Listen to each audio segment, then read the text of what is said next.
और आप लोग ये क्या धंधा लगा रखे आपने? पुलिस बुलाऊंगी यहाँ पे अभी के अभी। नकल करवा रहे हो आप लोग? सर हमने तो सिर्फ स्पेस नहीं, क्या स्पेस प्रोवाइड कर रहे हो आप? किताबें दिलवा के लोगों को नकल प्रोवाइड कर रहे हैं? नहीं जी, ओनली स्पेस के लिए हमने वो किया था और बात करी। यहाँ पर अगर पुलिस में काम नहीं सील हो जाएगा तुम्हारा हमेशा के लिए। नमस्कार, मैं हूं अजब भारद्वाज और आप इस समय ग्राउंड मीडिया देख रहे हैं। और सोशल मीडिया के ऊपर 2-3 दिनों से एक वीडियो वायरल होने लग रही है, जिस प्रकार से आप सभी ने पता कि जिस टाइम पर देश में कोरोना आया तो शिक्षा के ऊपर बहुत बुरा असर इसका पड़ा था। लेकिन बावजूद चौधरी रणबीर सिंह यूनिवर्सिटी की बात करें या फिर अन्य यूनिवर्सिटियों की बात करें, कॉलेजों की बात करें, ऑनलाइन परीक्षाएं कराई गई छात्र छात्राओं की। और पहले भी एक मुद्दा उठा था, लगातार 3 से 4-5 महीने पहले चौधरी रणबीर सिंह यूनिवर्सिटी के बाहर गेट के ऊपर प्रदर्शन कर रहे थे छात्र छात्राएं कि उनके जो पेपर थे ऑनलाइन, यूएमसी आई थी और यूएमसी को लेकर के पूरा हल्ला बोला था छात्र छात्राओं ने। उसके बाद अब जो 2 दिन से जो वीडियो वायरल होने लग रही हैं, अनुपम भाटिया सर हैं जो लाइब्रेरी में गए थे, जो बच्चे वहां पर नकल करते पकड़े गए और जो 1-2 कैफे थे वहां पर भी 2-3 छात्राएं नकल करते पकड़ी गई। 2-4 मुद्दे हैं, उन मुद्दों को लेकर के हम सर से बातचीत करेंगे। सबसे पहले तो भाटिया सर, स्वागत आपका ग्राउंड मीडिया में। नमस्कार सर, कैसे क्या मामला था? 2 दिन से जो वीडियो वायरल होने लग रही है, एक बार बताएंगे इसकी डिटेल एक बार सर। देखिए, ऐसे है कि जब कोरोना पीक पर था 2020 में, जी सर, उस समय ऑनलाइन एग्जामिनेशन का कंसेप्ट शुरू किया गया था, सभी यूनिवर्सिटीज़ की तरफ गया था यूजीसी की गाइडलाइन के ऊपर। जी सर, क्योंकि उस समय वो एक मजबूरी थी और विद्यार्थियों का भविष्य हम अंधकार में नहीं कर सकते थे, इसलिए एग्जामिनेशन कराने जरूरी थे। पहली बार यूएमसीज में काफ़ी एग्जाम्पशंस दी गई थी, क्योंकि बच्चे पहली बार पेपर दे रहे हैं तो उनको देना नहीं आता। इस चीज़ को ध्यान में रखते हुए यूनिवर्सिटी ने काफ़ी नरमी दिखाई थी। परंतु उसके पश्चात ऑनलाइन ऑफलाइन दोनों तरह से एग्ज़ाम हो रहे हैं और बहुत से विद्यार्थी पेपर देते थे ऑफलाइन भी। परंतु ऑनलाइन एग्जामिनेशन के ऊपर मुझे ये कहते हुए गर्व हो रहा है कि चौधरी रणबीर सिंह विश्वविद्यालय पहला ऐसा विश्वविद्यालय था पूरे हरियाणा में जिसने प्रॉक्टर बेस्ड अपना मॉनिटरिंग सिस्टम किया था ऑनलाइन एग्जामिनेशन के अंदर। जी सर, यही कारण रहा कि शुरू से ही चौधरी रणबीर सिंह यूनिवर्सिटी के ऑनलाइन एग्जामिनेशन में सबसे ज़्यादा यूएमसी बनी। इसमें हमारे पास सभी यूएमसी की बच्चों की हम लाइव रिकॉर्डिंग भी देख सकते हैं और हमारे पास रिकॉर्डिंग्स अवेलेबल भी होती हैं। बच्चे क्या करते हैं जी, अपना कैमरा बंद करके पेपर करने की कोशिश करते हैं ताकि वो पीछे से नकल कर सकें। कुछ कैमरे के आगे से हट जाते हैं, कुछ इंटरनेट बंद कर देते हैं, कुछ एक को तो आप नकल करते हुए देख भी सकते हैं कि ऐसे जैसे मैं बैठा हूँ ना, यहाँ पेपर करना है तो ऐसे करके पेपर कर रहे होते हैं। तो इन सभी लोगों की यूएमसी बना दी जाती है। पीछे हमने बीएड के एग्ज़ाम के समय पे पीछे 4x3 का शीशा लगाने का भी प्रोविज़न किया था, जिसका बहुत बड़ा विरोध हुआ था। तो उसका कारण यही था कि अगर वो पीछे शीशा लग जाता तो आगे की सारी एक्टिविटीज़ कैमरे के अंदर नजर आएंगी और नकल को पकड़ना और ज़्यादा आसान हो जाएगा। ठीक है, परंतु छात्र संघों ने इतना ज़्यादा दबाव बनाया कि विश्वविद्यालय प्रशासन को उनकी मांग माननी पड़ी और इस बार हम लोगों ने शीशा नहीं लगवाया। परंतु प्रॉक्टरिंग को, जो कि जिसको कहते हैं कि जिसके ऊपर निगरानी, जिसको हम लोग कह सकते हैं साधारण भाषा में, निगरानी को हमने और ज़्यादा मुस्तैद किया, जिसका आप नतीजा ये भी देख रहे हैं कि 600 से कम यूएमसी, शायद कोई दिन होगा जब 600 से कम यूएमसी यहाँ पर बन रही हैं। ठीक है, अब उसके बाद हमारे पास कुछ सूत्रों से सूचनाएं मिलती रही कि लाइब्रेरीज़ में, साइबर कैफ़ेज़ में, कंप्यूटर सेंटर्स पर या कोचिंग सेंटर्स पर सामूहिक नकल करवाई जा रही है। तो इस बारे में फिर विश्वविद्यालय ने अपने कुछ विश्वस्त लोगों को राउंड के लिए जींद, उचाना, नरवाना, सफ़ीदों आदि भेजा। तो हमारे पास सबसे पहले सफ़ीदों की सूचना मिली। जी सर, तो जिसके लिए हम लोगों ने पिछले हफ्ते सबसे पहली दबिश हमने सफ़ीदों में की और वहाँ पर लड़के लड़कियाँ सामूहिक नकल करते हुए पाए गए। इसके पश्चात हमारी दूसरी दबिश शनिवार को जींद शहर के अंदर रही, जहाँ पर हमने जो हमारे पास सूचना थी वो एक कंप्यूटर सेंटर की थी और एक लाइब्रेरी की थी। जी सर, तो हमने वहाँ पर पाया और वो सूचना बिल्कुल सच थी। और क्योंकि मैं कुछ सूत्रों का नहीं बता पाऊँगा, क्योंकि कुछ विश्वस्त सूत्र हमारे ऐसे होते हैं कि जिन्हें हम अपना ड्यूटी देते हैं, वॉलंटियर्स होते हैं वो लोग, और उन्होंने देश के भविष्य को बनाने के लिए इसमें सहयोग किया। मैं उन सभी का धन्यवाद भी करना चाहूँगा। तो जब हम साइबर कैफ़े में पहुँचे तो वहाँ पर 2 लड़कियों का पेपर था और 3 लड़कियाँ उनकी सहायता कर रही थी किताबें खोलकर, और वो लड़की किताब खोलकर पेपर दे रही थी और उसमें से एक लड़की की माता जो है वो बाहर बैठी हुई इस चीज़ को निगरानी कर रही थी कि कोई आ ना जाए। परंतु हमने बिल्कुल एक साधारण ग्राहक की तरह एंट्री की वहाँ पर और जाकर अंदर का जैसे ही दरवाज़ा खोला तो वहाँ नकल करते हुए वो लोग पकड़े गए। इसके बाद हमने बिल्कुल भी समय नहीं दिया, क्योंकि सफ़ीदों में हमें थोड़ी सी असफलता इसलिए लगी कि जब हम एक जगह पर आधा पौना घंटा लगा गए तो बाकी जगह से स्टूडेंट गायब हो चुके थे। तो कहते हैं कि हमें इतिहास से सीखना चाहिए और जो भी एक्सपीरियंसेस होते हैं उसे सीखना चाहिए। तो इस बार हमने समय नहीं दिया और 2 मिनट के अंदर ही हम लोग लाइब्रेरी में पहुंचे और वहाँ पर 16 लड़कियां तो ऐसी थी जो स्टूडेंट हैं वो पेपर दे रहे थे, उनमें 3 लड़कियां और 1 लड़का दूसरे की जगह पे पेपर दे रहे थे।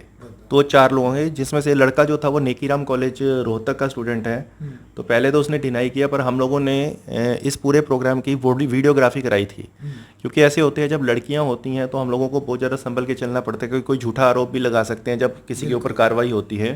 तो हमने जो भी सारा कार्यक्रम किया वो वीडियोग्राफी के अंदर किया, जो वीडियोग्राफी मेरे ख्याल से काफ़ी जगह पर वो वायरल हो रही है। मेरे साथ 2 प्रेस रिपोर्टर्स थे, ये उन्हीं के द्वारा वीडियोग्राफी गई है, विश्वविद्यालय की तरफ से कोई ऑफिशियल फोटोग्राफी नहीं की गई थी, ठीक है, परंतु उन्होंने की। तो मैं उन मीडिया भाइयों का भी बहुत धन्यवाद करता हूँ कि जिन्होंने उन्हें सहयोग दिया।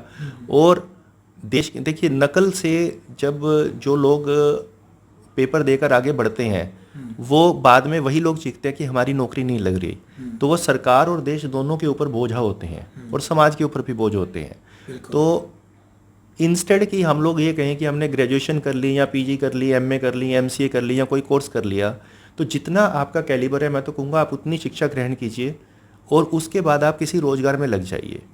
हर व्यक्ति पीएचडी नहीं कर सकता, हर व्यक्ति एमए नहीं कर सकता। यहाँ 10वीं के बाद भी लोग नौकरी करते हैं, 12वीं के बाद भी करते हैं, बीए के बाद भी करते हैं, एमए के बाद भी करते हैं। तो जो पढ़ाई आपके बस की नहीं है उसको नकल के सहारे मत कीजिए, ये मेरा अनुरोध है। इसके द्वारा आपके माध्यम से मैं सभी संस्थाओं को, चाहे वो कंप्यूटर सेंटर हैं, साइबर कैफ़ेस हैं या बच्चों के माँ बाप हैं, लाइब्रेरीज़ हैं, अनुरोध करूँगा कि अपने बच्चों को नकल मत सिखाएं और ना ही नकल को बढ़ावा देने के लिए किसी प्रकार का सहयोग करें, क्योंकि विश्वविद्यालय नकल को रोकने के लिए बहुत ज़ोर शोर से काम कर रहा है। और आगे अगर इस प्रकार का कोई इंस्टीट्यूशन हमें मिलता है तो हम उसके ऊपर पुलिस कार्रवाई के बारे में भी सोच रहे हैं। बट ये सब फिलहाल जो लाइब्रेरी में आप गए थे वहाँ पर, तो लाइब्रेरी जो संचालक है उसके ऊपर कोई कार्रवाई वगैरह कोई होगी कानूनी तौर पर? देखिए, ऐसे है कि अभी शनिवार शाम को मैं ये काम करके आया हूँ और आप मेरे से आज ले रहे हैं, तो इस बारे में पहले विश्वविद्यालय प्रशासन से सलाह की जाएगी। मेरे पास ऐसी कोई अथॉरिटी नहीं होती है कि हम किसी पे पुलिस कार्रवाई करें या ना करें। हम अपनी पूरी की पूरी रिपोर्ट जो है आज विश्वविद्यालय प्रशासन को सबमिट करेंगे, उसके बाद विश्वविद्यालय प्रशासन जो निर्णय लेगा वही किया जाएगा। बिल्कुल भाई, देखो सर ने पहले बताया और हम भी पहले ग्राउंड मीडिया की तरफ से बताते हैं कि जो डिग्रियां एकमात्र जो आप शिक्षा प्राप्त करते हैं वो नौकरी के लिए नहीं होती, आपने प्रैक्टिकल सीखना पड़ता है। और जिस प्रकार सर जी ने बताया, यदि आप नकल मार करके डिग्री हासिल कर सकते हैं तो आगे जीवन में आप कोई किसी भी तरीके से किसी भी यदि फील्ड में जाते हैं तो आप कामयाब नहीं होंगे। सर, शीशे का भी विरोध किया, ये तो थे जो लाइब्रेरी और कोचिंग सेंटर में जो बच्चे बैठ करके नकल कर रहे थे, जो घर पर जो पर्सनल अपने घर पर बैठ करके जो नकल करते हैं होंगे और भी होंगे सर ऐसे, तो उनके ऊपर कैसे लगाम कसी जाएगी? देखिए, ऐसे हम लोगों ने एक लीगल ओपिनियन लिया है जी, जिसके अनुसार यह है कि जहाँ पर भी पेपर हो रहा होता है वो यूनिवर्सिटी का एग्जाम सेंटर होता है और यूनिवर्सिटी की पूरी अथॉरिटियाँ वहाँ पर छापा मार सकती हैं और वो हम किसी के घर पर भी छापा मार सकते हैं, उसके लिए हमें कोई वो नहीं है, ठीक है। परंतु क्या होता है कि किसी के घर में जाना है तो उसमें पुलिस की हेल्प लेनी जरूरी होती है। ये एक सामाजिक और नैतिक चीज बन जाता है, फर्ज बन जाता है और उसके ऊपर भी प्रशासन सोच रहा है और जैसे ही हमें हरी झंडी मिलेगी हम लोगों के घरों पर भी छापा मारेंगे। बिल्कुल सर। आगे सर अब क्या रहेगा, जो अगली परीक्षाएं होंगी तो वो ऑनलाइन सही रहेंगी या फिर लिखित में जो यूनिवर्सिटी में बैठ करके सही रहेंगी? देखिए, माननीय उच्चतम न्यायालय ने तो 10वीं और 12वीं के लिए ही बोल दिया है कि ऑफलाइन पेपर होने चाहिए। तो मैं तो सभी विद्यार्थी संगठनों से भी अनुरोध करूंगा कि वो गलत काम को या नकल को बढ़ावा मत दें, इस देश के निर्माण में सहयोग दें, क्योंकि जो विद्यार्थी शक्ति, युवा शक्ति होती है, मैं खुद अपने समय में छात्र नेता रहा हूँ, ठीक है, और हमने हमेशा कंस्ट्रक्टिव कामों के लिए आंदोलन किए हैं। और जिस समय हमने किया था, जब छात्र नेता थे, तब चुनाव भी होते थे, छात्र संघ के चुनाव भी होते थे, सब होता था। तो हम लोगों ने, हमारी जो लड़ाई होती थी, लाइब्रेरी में किताबें ज़्यादा लाई जाएं, कंप्यूटर नए नए आए थे, कंप्यूटर बढ़ाए जाएं, इस प्रकार के हमारी प्रशासन के साथ झगड़े रहते थे। परंतु यहाँ पर मैं पिछले 2 साल से जो चीज़ देख रहा हूँ, प्रशासन के साथ जो झगड़ा है वो सिर्फ ये है कि बच्चों को नकल कैसे करवाई जाए और प्रशासन इस चीज़ पे अड़ा कि हमने नकल नहीं करवाने देनी। तो मैं छात्र संघों से सभी छात्र संघों से, मैं किसी एक विशेष का नाम नहीं लूँगा, कि अनुरोध करूँगा कि वो कंस्ट्रक्टिव काम लें, विद्यार्थियों को किस प्रकार की फैसिलिटी दी जाए, टीचर्स का किस प्रकार से बढ़ाया जाए, इस प्रकार के आंदोलन करें तो हम भी उनके साथ खड़े होंगे। और यदि वो नकल को बढ़ावा देना चाहते हैं या किसी और काम को देना चाहते हैं तो उसके लिए हमारा विरोध उनके साथ हमेशा रहेगा। बिल्कुल। चलो भाई, बहुत बढ़िया बात कही है सर जी ने। भाई जो छात्र संगठन होते हैं, जो जितने भी छात्र संगठन है, वो छात्रों की भलाई के लिए, शिक्षा को लेकर के, उनकी किसी भी जरूरत को लेकर के वो धरने प्रदर्शन कर सकते हैं, उनकी आवाज़ को बुलंद कर सकते हैं। लेकिन यहाँ पर आप देख सकते हैं, जब शीशा लगाने की बात कही गई यूनिवर्सिटी की तरफ से 4x4 का, तो उस टाइम पर मैंने खुद वो कवरेज की थी। छात्र संगठन के जो प्रेसिडेंट थे, उन्होंने कहा था कि गरीब घर के छात्र हैं, वो किस प्रकार से शीशा लेकर के आएंगे, उनके घर में केवल एक ही कमरा है, वो किस प्रकार उस शीशे को लगाएंगे, ब्योत नहीं है शीशा लेकर के आने का। इस तरह के एक्सक्यूज रखे गए थे छात्र संगठनों के द्वारा।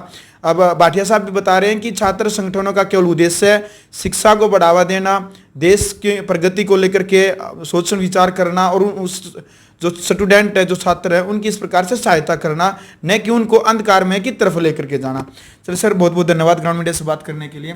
लास्ट में छात्र छात्राओं को, और जो ऐसे सेंटर हैं और ऐसे माँ बाप हैं, जो जिस प्रकार से आप बता रहे थे कि एक बेटी की माँ खुद बाहर बैठी थी रक्षा के तौर पर कि कोई आ ना जाए, तो उन माँ बाप को, उन छात्र छात्राओं को आप क्या संदेश देना चाहेंगे सर? देखिए, ऐसे है कि हम इस प्रकार से बच्चों को जो नकल देने को बढ़ावा दे रहे हैं, माँ बाप, सभी माँ बाप की ही पहले सबसे पहले बात करूंगा। कंप्यूटर सेंटर्स वाले तो पैसे ले रहे हैं, कुछ कर रहे हैं। माँ बाप का विशेष उद्देश्य होता है अपने बच्चों का चरित्र निर्माण करना। चरित्र सिर्फ ये नहीं होता कि लड़के लड़की के बीच में कोई सेटिंग होगी, चरित्र ये भी होता है कि हम अपना आचरण कैसे रखते हैं। और नकल करने वाले व्यक्ति का चरित्र अच्छा हो, मैं ये बात नहीं मानता हूँ। तो मैं माँ बाप से ये अनुरोध करूंगा, अपने बच्चों का चरित्र हनन मत करें, उन्हें नकल रोकें और उन्हें एक आदर्श नागरिक, देश का प्रगतिशील नागरिक बनने के लिए प्रेरित करें। और देश की भागीदारी, देश को जो आगे बढ़ाने में जो सहयोग किया जा सकता है वो विद्यार्थी आगे बढ़े होकर करें। क्योंकि हमारा देश जो है वो विश्व का सबसे युवा देश है, सबसे युवा जनसंख्या जो है हमारे देश की है। अगर हमारा युवा नकल के सहारे बढ़ेगा आगे, तो आगे जाके क्या डॉक्टर, साइंटिस्ट, इंजीनियर, पेटेंट्स वगैरह करवा पाएगा? नहीं करवा पाएगा। तो इसलिए अच्छे बच्चों को आगे पढ़ाइए और बाकियों को आप किसी कामकाज में लगाइए। और हमारी नई शिक्षा वीडियो भी आपने अनुपम भाटिया जी की जो देख ली थी, लेकिन कई बच्चों के जो संशय बना हुआ था कि जो नकल करते हुए छात्र छात्राएं जो पकड़ी गई हैं, तो उनके ऊपर क्या कार्रवाई होगी। और जो लाइब्रेरी हैं जहां पर नकल करवाई जा रही थी, जो वीडियो वायरल होने लग रही है, कि उनके ऊपर आगे की कार्रवाई क्या रहेगी? सर नमस्कार। सबसे पहले तो ऐसा है, जो बच्चे नकल कर, नमस्कार जी सर। ऐसा जो बच्चे नकल करते हुए पकड़े गए हैं जी, उन पे जो हमारे रूल्स बने हुए हैं, उन रूल्स के अंडर उनके ऊपर कार्रवाई होगी। और जहां बात आप कह रहे हैं कि कोई लाइब्रेरी वगैरह है जहां पे वो पकड़े गए, तो उसके लिए हम जो भी हमारी कानूनी सलाह है वो ले रहे हैं, और उस कानूनी सलाह के अकॉर्डिंग हम काम करेंगे, कार्रवाई करेंगे। और जो छात्र छात्राएं हैं सर, उनके ऊपर यूएमसी है, हाँ, उनके अनफेयर मीन रजिस्टर केस हो चुके हैं, और उन रूल्स में अंदर जो भी सजा का पनिशमेंट होगा, उनके कार्रवाई का होगा, वो हमारी यूएमसी हियरिंग कमेटी होती है एक, जिसमें बच्चे को भी मौका दिया जाता है, उनको भी बुलाया जाएगा, और फिर वो अपने रूल्स के, बच्चे का भी पक्ष सुनकर और उसके बाद फैक्ट्स को जानकर वो रूल्स के अकॉर्डिंग उनको जो भी उनके ऊपर कार्रवाई होगी वो कार्रवाई की जाएगी। For the timing unfair mean case उन पर रजिस्टर्ड हो चुका है। जी सर। शुभ नाम सर आपका? राजेश बंसल। अच्छी लगी तो वीडियो को शेयर करें, चैनल को सब्सक्राइब करें। ग्राउंड मीडिया के लिए जींद जिले से अपने कैमरा सोगिंजार के साथ मजे भारद्वाज। राष्ट्र निर्माण की जानकारी के लिए ग्राउंड मीडिया चैनल को सब्सक्राइब करें और शेयर करें।